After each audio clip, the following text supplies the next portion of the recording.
Kami ini sudah mulai jualan jasuke sebenarnya, cuma ya masih bolak-balik ke rumah ini untuk merebus jagung.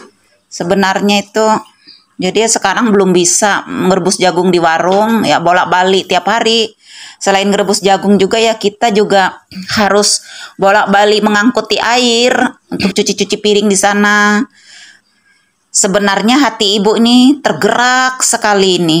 Sudah berapa hari ini tuh didorong kuat sekali untuk menyampaikan bagaimana kita menghadapi orang yang sudah dalam kondisinya sangat kritis, yang sudah keadaannya sangat sekarat sekali, dalam kelumpuhan dan lain sebagainya itu, yang dia sudah tidak bisa berbuat apa-apa. Bersyukur kalau masih ada bahasa tubuhnya yang kita bisa pahami, kita bisa mengerti itu. Namun ada juga kondisi orang yang sakit yang memang bahasa tubuhnya saja hampir-hampir kita tidak mengenalinya.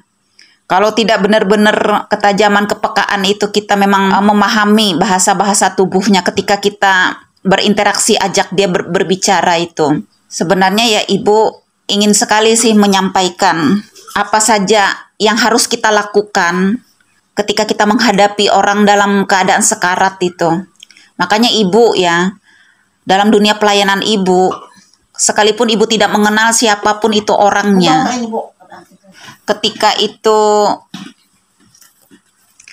ibu mendengar saja ada orang sakit dalam kondisinya sudah kritis, rasa hati itu tidak kuat, didorong sekali untuk harus berjumpa.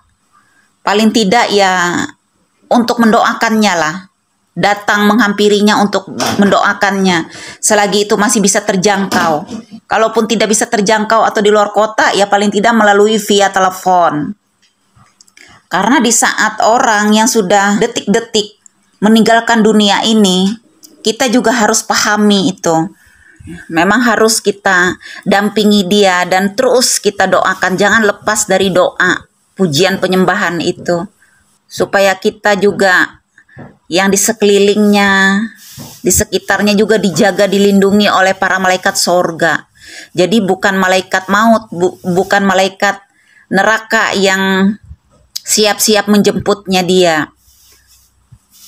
Sekalipun di masa hidupnya mungkin dia tegar tengkuk atau dia juga belum kenal Tuhan saat itu, di ending napas terakhirnya, ketika kita dampingi dia, kita bawa dia dalam doa, kita ajak dia untuk penyerahan kepada Tuhan, melepaskan pengampunan yang utama itu. Ya, jadi malaikat surga yang sudah siap-siap untuk menyambut kehadirannya, untuk menjemputnya dia. Jadi disitulah gunanya kita mendampingi dia di saat kondisi begitu, ya, supaya dia dibentengi juga, dilindungi, disambut oleh para malaikat sorga. Jadi kita menepis, kita mengusir segala roh-roh kuasa kegelapan. Dia akan mengambil dia, karena dia bilang, ini selagi masih hidupnya, ini kan milikku, dia bilang. Dia banyak melakukan dosa, kesalahan. Jadi harus aku yang ambil, bilang malaikat neraka itu. Nah, oleh sebab itu kenapa pentingnya kita yang mengerti, kita punya hati untuk jiwa-jiwa supaya dia tidak terlanjur ke neraka itu. Kita merampas dia dari api neraka itu di saat dia sudah kondisinya seperti itu. Kita juga harus dampingi dia, kita bawa dia terus dalam doa, pujian, penyembahan. Supaya dia dipagari oleh pagar tembok berapi dari para malaikat surga yang siap menanti menjemput dia. Ya, yang lebih terpenting lagi ya, di saat dia masih sehat, masih kuat itu, ya kita harus betul-betul injili dia, harus memang benar-benar arahkan dia. Sebenarnya bukan menunggu dia sudah sekarat, sudah kritis, baru kita bergegas, kita dampingi dia, lalu kita layani dia. Ya selagi dia masih sehat lah. Juga yang lebih terpenting, kita harus bawa dia dalam doa itu. Makanya ibu dalam dunia pelayanan ya, kalau untuk hal-hal yang seperti ini, asal telinga ibu mendengar aja di mana ada orang sakit macam ini, paling tidak mau dari suku agama manapun saja, kalau memang mereka welcome untuk kehadiran kita yang datang, ya kami pasti datang itu. Kami layani mereka. Selagi itu masih bisa kami jangkau, kami masih bisa kunjungi, ya kami kunjungi. Karena jangan sampai para malaikat neraka yang siap-siap menjemput dia, menjaga dia di sekitar, di sekeliling dia itu. Nah, dengan kehadirannya kita membawa api Tuhan, pujian, penyembahan, dan doa itu akan mengusir semua spirit, atmosfer dari kuasa kegelapan itu. Sehingga para malaikat surga yang hadir di sekeliling dia. Nah, jadi kalau kita menghadapi orang yang sudah sakit kritis itu, kita nggak bisa panjang lebar dalam cara penginjilannya kita. Ya, kita hanya cukup menggunakan 7 perkataan salib. Ya, kita ikuti sebagaimana Tuhan Yesus sebelum dia menghembuskan napas terakhir dia. Ya, ada 7 perkataan salib harus kita ikuti juga. Mungkin nanti kalau ada waktu, Ibu akan melanjutkan itu, menggunakan 7 perkataan salib itu sebelum orang menghembuskan napas terakhirnya, sebagaimana Tuhan Yesus sebelum dia juga menghembuskan napas terakhirnya. Kalaupun juga kita tidak menyampaikan keseluruhan dari 7 perkataan salib ini, semisal hanya beberapa poin saja bisa. Jadi kita juga harus memiliki banyak hikmat-hikmat dari Tuhan itu sesuai dengan tuntunan Roh Kudus menuntun kita dimanapun kita berada itu. Nah, jadi semisal kita tiba di sana, dengan kehadiran kita saja kita sudah meyakini dengan iman melalui kehadiran kita itu. Ya, ketika kita melangkah dengan iman, kita membawa api Tuhan. Dengan iman di dalam hidup kita itu sudah ada kuasa Tuhan yang lebih besar daripada kuasa yang ada di dalam dunia ini. Jadi kuasa Tuhan itu lebih besar di dalam kita dengan iman. Ya, itu sudah ada di dalam kehidupan kita yang kita bawa ketika kita hadir di tempat orang sakit tersebut. Kehadiran kita dengan iman juga kita berharap, dan pihak keluarganya pun pasti berharap untuk mengalami kesembuhan, pemulihan, sekalipun sakit tersebut dalam kondisinya sangat-sangat kritis, sangat-sangat tidak berdaya. Namun kita tetap memiliki iman itu, berharap meminta kesembuhan dari Tuhan. Nah, selanjutnya kita kembalikan kepada kedaulatan Tuhan, kepada mau-maunya Tuhan. Tuhan yang punya kuasa itu. Ya, terserah Tuhan, suka-sukanya Tuhan. Dia mau melakukan apa saja menurut maunya Tuhan. Yang penting kita tetap memiliki iman itu tadi. Nah, selanjutnya sudah terserah Tuhan. Kalaupun ya setelah kita layani tiba-tiba dia menghembuskan napas terakhirnya, atau setelah kita layani beberapa hari kemudian atau 3 hari kemudian tiba-tiba kita mendapatkan info telepon dari pihak keluarganya bahwa dia ada tanda mau pulang semisalnya, ya kita sampaikan saja kepada pihak keluarga. Artinya itu sudah rencana dan kehendaknya Tuhan, maunya Tuhan seperti itu. Kita nggak bisa menentang, melawan itu. Kita harus ikhlas. Makanya sewaktu kehadiran pertama, waktu kita berada di rumah orang sakit tersebut, kita harus juga menyampaikan kepada pihak keluarganya supaya kita tidak disalahkan. Karena nanti tiba-tiba setelah kita layani, orangnya tiba-tiba meninggal, semisalnya seperti itu. Lalu kita yang disalahkan oleh pihak keluarganya. Kenapa? Kok setelah kehadiran ibu ini, semisalnya, setelah dilayani, setelah didoakan, kok tiba-tiba keluargaku, nenekku, orang tuaku tiba-tiba meninggal, semisal seperti itu. Makanya kita harus sampaikan kepada mereka sebelumnya. Kehadiran kita ini kita berharap memohon kepada Tuhan supaya dia mengalami pemulihan dan kesembuhan. Demikian juga pihak keluarganya berharap seperti itu. Namun selanjutnya kita serahkan kepada kedaulatan Tuhan. Kalau Tuhan punya rencana lain, berbeda seperti apa yang kita mau, berbeda seperti apa yang kita harapkan dan pikirkan itu, ya kita harus welcome, terima itu. Kita harus berbesar hati, kita harus ikhlas untuk menerima kepergiannya. Nah, kenapa kita sampaikan seperti itu? Supaya kita juga tidak disalahkan. Kita harus memberikan pemahaman kepada mereka, pengertian juga, ya. Karena banyak orang-orang juga yang ibu layani, dia sudah lumpuh nih, berpuluh-puluh tahun dia tidak bisa bangun dari tempat tidurnya, ya. Jadi pihak keluarganya ini bertahun-tahun juga harus merawat ya harus membersihkan, mohon maaf, kotoran-kotorannya itu, harus membangunkan, mengangkat, membopongnya ke kamar mandi, misalnya dimandikan seperti itu. Jadi setiap hari harus melakukan itu. Nah kalau kita nggak sabar kan itu kan membuat dosa bagi kita. Bahkan ada juga mungkin pihak keluarganya yang ya berharap juga supaya dia lebih baik cepat juga dijemput ya, daripada dia tersiksa atau sengsara selama hidupnya. Dan orang yang merawat pun membuat dosanya juga gitu, membuat dosa bagi mereka nih. Semisalkan lebih baik kita hantarkan dan penyerahan kepada Tuhan dengan cara yang benar.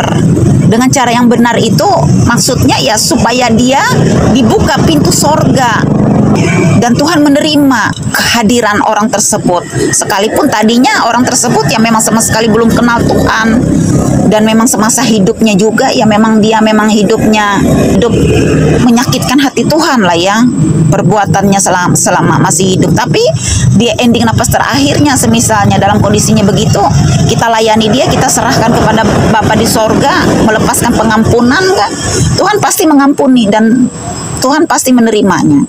Tuhan pasti menyediakan tempat rumahnya di sorga itu. Memang harus kita beritahu kepada pihak keluarganya, kasih pengertian itu, supaya kita juga nggak disalahin. Setelah didoakan, setelah dilayani, setelah ibu ini datang lah, kok tiba-tiba meninggal, semisalnya begitu.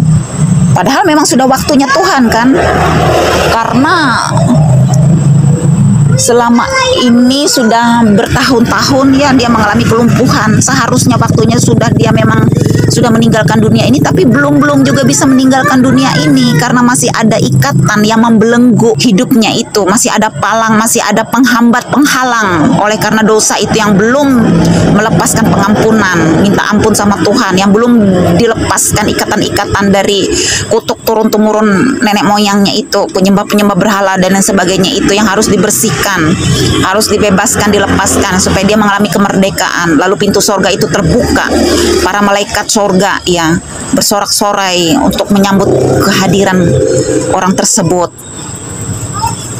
Jadi ya itu memang cara Tuhan itu beda dengan apa yang kita harap, kita pikirkan. Kita ya memang berdoa, punya iman supaya dia mengalami kesembuhan. Kenapa kita harus sampaikan seperti itu, beri pengertian supaya kita sebagai manusia juga tidak menjadi orang yang kecewa. Kita berharap sembuh, ternyata Tuhan punya rencana yang beda. Lalu Tuhan ambil, Tuhan jemput dia. Ya, itu semua ada dalam kendalinya Tuhan, kedaulatannya Tuhan. Menurut kita manusia sesuatu yang tidak baik di mata kita, namun menurut Tuhan itu sesuatu yang baik. Bilang Tuhan, daripada dia lama menderita di dunia ini, tersiksa sengsara gitu.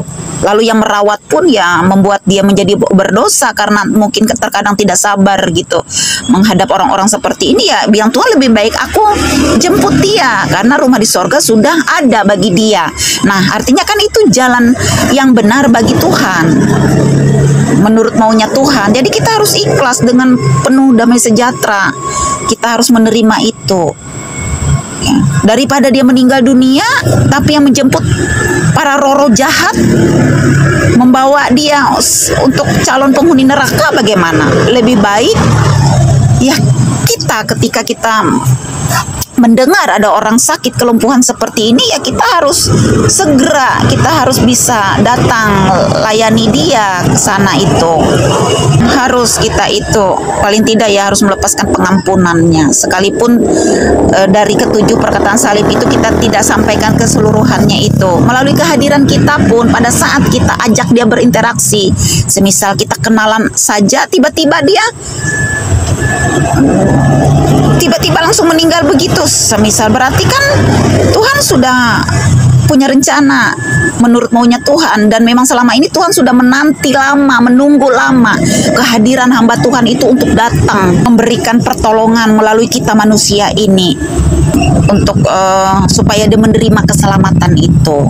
Jadi pelayanan-pelayanan seperti ini ya memang jarang orang bisa lihat, karena kan kita selalu bertemu dengan orang-orang yang sedang sakit di dalam kamarnya, mengalami kelumpuhan di tempat tidurnya yang memang tidak ada orang yang lihat itu. Memang ya kadang-kadang juga kita menemukan yang memang tempat yang sudah sangat menjijikan sekali, kotor, berbau kan, karena dia memang harus buang air kotoran memang di tempat tidur dia itu. Jadi siapa orang yang bisa melihat itu? Tidak ada orang melihat selain keluarganya yang ada di dalam rumah itu saja. Yang pastinya yang pertama untuk melepaskan pengampunan. Nanti di situ ada juga bahasa tubuhnya, bahwa dia haus. Makanya kalau orang lagi sakit itu ya, kalaupun dia mau minta makanan apa saja, ya kita turuti saja dia. Karena sekalipun kita sudah belikan, kita sudah suguhkan, belum tentu juga dia makan itu. Paling dia cicipi sedikit, ya jangan kita marah. Ketika kita sudah capek-capek, sudah kita berjuang ke sana kemari, kita mencari makanan tersebut yang memang dia minta. Jauh-jauhnya kemana kita cari, setelah sudah kita beli, kita suguhkan, lalu dia nggak mau makan, terus kita paksa harus dia makan, lalu kita marah, semisalnya begitu. Karena kita sudah jauh-jauh beli, mahal pula mungkin harganya gitu, karena kita saking kita menuruti kemauannya dia. Ya kita jangan marah, sekalipun dia cuma mencicipi makan sedikit, nggak apa-apa. Itu kan semua itu sebenarnya tandanya dia kalau dia mau pulang. Sudah dibelikan, tapi nggak dia makan, misalnya cuma sedikit saja yang dia makan, ya nggak apa-apa, biarkan saja, kita turuti aja itu. Yang penting satu, ingat, jangan diikuti ketika ada permintaannya yang aneh-aneh, permintaan dia yang macam-macam. Contoh misalnya dia bilang, tolong bang ambilkan jimatku, dia bilang ada di atas lemari, tolong bang. Nah kalau tiba-tiba seperti itu dia minta, jangan kita turuti itu, jangan kita penuhi keinginannya dia. Kita harus cepat bergegas, kita harus bawa dalam doa itu. Kita masuk dalam peperangan rohani itu. Kita usir setiap atmosfer spirit apapun yang dari kuasa-kuasa kegelapan itu. Ya, kita usir dia. Kita bersihkan supaya pergi jauh-jauh dari kehidupan dia itu. Jangan kita turuti itu. Justru harus kita bawa dalam doa. Lain halnya kalau dia bilang haus, dia mau pengen minum, mau makan, ya kasih aja, belikan misalnya. Kalau memang dia mau, itu pun setelah kita kasih juga belum tentu dia makan itu, atau sedikit aja dia makan. Intinya ya kalau dia meminta hal-hal yang aneh-aneh, yang memang itu di luar firman Tuhan, jangan dituruti. Karena itu intimidasi dari kuasa kegelapan yang masih mengikat di dalam kehidupannya, yang perlu harus kita bawa masuk dalam peperangan rohani supaya dia terlepas, dia dibebaskan, dia mengalami kemerdekaan, terlepas dari ikatan-ikatan itu. Ketika dia sudah terlepas, dibersihkan, dikuduskan, ditahirkan, ya terbuka pintu sorga itu, malaikat sorga yang siap menjemput dia, menanti kehadirannya. Jadi itulah pentingnya kita dalam penginjilan kita juga kepada orang yang sudah dalam kondisi kritis itu, supaya merampas dia dari api neraka itu, tidak terlanjur masuk ke sana. Ya, melepaskan pengampunan. Kalau dia bilang aku haus, aku lapar, lalu jangan dia mengingat-ingat lagi, misalnya bagaimana warisanku, masih ada warisan yang belum dibagikan, warisan harta dunia nih maksudnya ya, yang belum dibagikan kepada 5 saudara, 5 anak semisalkan. Nah bagaimana anakku masih jauh, misalnya di luar negeri sana. Nah itu pasti dia akan mengingat semua ini, jadi dalam pemikiran, beban pikiran dia, semua ini tuh jadi pikiran dia. Banyak hal yang menjadi penghalang, penghambat dia untuk dia bisa terlepas, bebas, dan dia bisa dengan tenang pulang ke rumahnya di sorga itu. Ketika dia masih mengingat hal-hal seperti ini, dia masih pikirkan, menjadi beban dia, artinya dia masih merasakan berat itu untuk meninggalkan dunia ini, karena masih ada hal-hal yang belum dibereskan. Nah kita harus injili dia, kita harus berikan pemahaman, pengertian di telinga dia itu, mengenai harta warisan gonogini misalnya, yang perlu harus dibagikan. Kita harus sampaikan, gak usah dia ingat-ingat lagi itu, lepaskan dan tinggalkan itu, karena itu ada bagiannya nanti orang yang ada di dunia yang sudah dia tinggalkan itu nanti yang untuk mengurusi itu. Jadi gak usah lagi dia mengurus hal-hal duniawi seperti ini. Dia hanya diarahkan mempersiapkan diri dia aja. Jangan semua itu yang jadi beban pikiran dia itu, jangan dia ingat-ingat lagi, jangan jadi beban pikiran dia, supaya dia bisa tenang itu hidupnya. Makanya banyak orang kadang-kadang nggak juga seharusnya Tuhan sudah panggil dia, belum juga dia pulang, semisalnya begitu ya, karena dia berat sekali meninggalkan harta dunianya dia. Masih ingat misalnya anak-anaknya, ya dia harus ikhlas semua itu. Sebenarnya kita menyampaikan 7 perkataan salib ini bukan berarti karena kita menyuruh dia supaya dia cepat-cepat meninggal dunia, tidak, karena memang kita paham di situ kita mengerti kalau sudah dia itu memang kelihatannya Tuhan sudah mau panggil. Hanya saja kadang-kadang kan masih banyak ikatan dosa yang masih mengikat, membelenggu hidupnya, yang belum bisa juga dia terbebas merdeka itu. Ini contoh misalnya, kalau orang ya suka bersahabat dengan alam-alam goib misalnya, ketika semasa masih hidupnya dia mungkin tidak pernah memberi makannya lagi, makanya kadang itu yang dia cari tumbal itu ya, tuannya sendiri yang justru dimakannya karena tidak menuruti permintaan keinginan sahabatnya itu. Nah itu pun juga kadang membuat orang itu susah untuk menghembuskan napas terakhirnya, karena masih ada yang mengikat dia, misalnya di kepalanya kah, di pinggangnya kah, sejenis macam ular misalkan. Ada ular yang mengikat pinggangnya atau di kepalanya. Sahabat-sahabatnya itu, selagi masih dia kuat kan dia sering kasih makan misalnya itu di bawah pohon dan lain sebagainya. Nah itu kita harus ngerti juga, menginjili mereka saat mereka dalam kondisi kritis itu. Bagaimana supaya ikatan itu, belenggu itu terbebas dan terlepas dari ikatan dalam hidupnya. Supaya juga pintu sorga itu terbuka, jalan menuju sorga bagi dia itu. Harus benar-benar kita peperangan rohani itu. Dengan kita melakukan 7 perkataan salib itu. Lepaskan pengampunan. Kalau dia haus, kasih dia minum misal. Terus penyerahan kepada Bapa di sorga. Arahkan dia supaya dia mengakui Tuhan satu-satunya juru selamat dalam hidupnya dia. Kasih kata-kata penghiburan bagi dia supaya dia tenang, sukacita, supaya dia tidak merasakan ketakutan ketika dia berpulang itu. Tidak merasakan berat sekali meninggalkan dunia ini. Berikan penghiburan bagi dia supaya dia tuh tenang, bahwa dia itu menyadari, oh iya kita ini cuma sementara, nih titipan aja di dunia ini. Bahwa memang kita ini sudah tiba saatnya kita memang harus kembali dan pulang ke rumah kita yang sebenarnya, yang penuh dengan damai sejahtera itu. Nah ketika kita memberikan penghiburan seperti ini, dia akan merasa tenang itu. Tidak berat lagi dia ninggalin warisan harta dunia apa yang ada di dunia yang dia tinggalkan itu tadi. Nanti mungkin kita akan lanjutkan lagi ya kalau ada waktu. Ya berhubung kami ini sudah mulai jualan lagi ya, lebih fokus sih nanti melakukan aktivitas setiap hari. Namun bukan berarti firman Tuhan itu tidak menyertai dimanapun keberadaan kita ya. Firman Tuhan selalu menyertai kita, yang seharus kita selalu renungkan siang dan malam di dalam roh dan doa kita itu. Ya itu aja dulu ya, kita siap-siap lagi kembali ke Jesuke kita itu. Makanya Jesuke kita, warung kita itu sering sekali ditinggal juga, karena kan ya harus bolak-balik lah, harus ke pasar lah, beli bahan-bahan jualannya itu. Yang mana juga harus ngurus anak-anak sekolah, ngurus anak-anak binaan yang memang yang mereka yang harus perlu masih didampingi juga untuk makan mereka. Jadi semua harus dikerjakan. Nggak ada waktu itu sedikit pun yang namanya terbuang untuk hal-hal yang untuk main-main sia-sia itu. Semua waktu itu dalam setiap langkah itu selalu bermanfaat. Nggak ada wayah lagi kita untuk bersantai-santai. Karena kalau sudah sehari itu, semalam itu 24 jam itu sibuk sekali waktunya, ya kapan waktunya juga harus meluruskan badan, harus berbaring berebah, itu hampir-hampir tidak ada waktu. Karena terus bergerak terus kan ya. Semua waktu ini semua dilakukan untuk hal-hal yang memang positif sih. Nggak ada wayahnya untuk bersantai-santai ria, haha, kiki kakak misalkan.